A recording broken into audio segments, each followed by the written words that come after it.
ते काय? ठेवा, तुमच्यासाठीच आहे.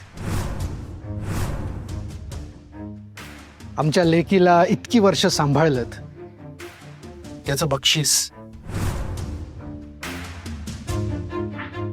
माझी एकमेव पुतणी, माझ्या भावाची शेवटची निशाणी.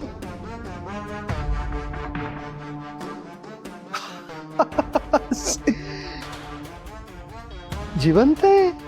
नाही म्हणजे इतकी वर्ष आम्हाला खरंच असं वाटलं होतं की शक्ती या जगातच नाहीये, पण माझी राजकुमारी हयात आहे. चल चल चल बाळा, चल, आपल्याला निघायचंय, राजमहालात जायचंय, छान छान कपडे घालायचे, छान छान फिरायचंय. चला चला चला, लवकर चला. हा पण नाही नाही नाही नाही नाही, थांबा थांबा. जसं वचन दिलं होतं तसं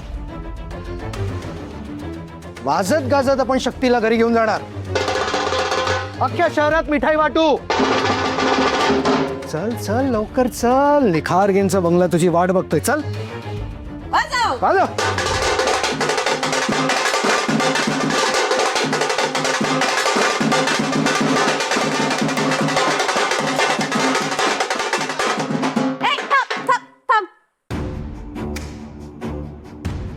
काय ग शक्ती, काय झालं? असं का बघतेस तू?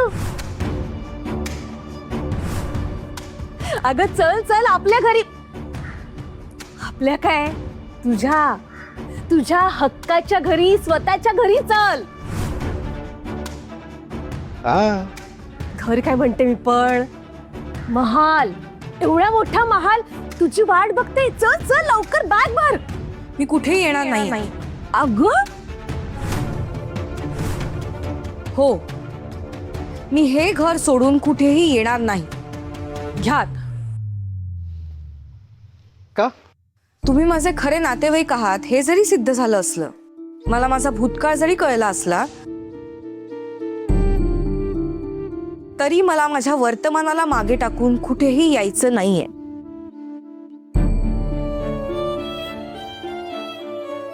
या माझ्या अम्मा आणि अप्पांनी मला दुसरा जन्म दिलाय, मला नवी ओळख दिली, नवीन आयुष्य दिलं. त्यांच्याशी जुळलेली नाळ तोडून मला माझ्या भूतकाळाशी नाळ नाही जोडायची.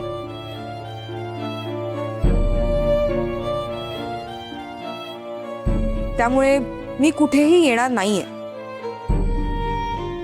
अगं हे बघ बाळा, निखारगेंच्या साम्राज्याची एकमेव मालकीण आहेस तू. तूच आहेस ती मालकीण. हो ना,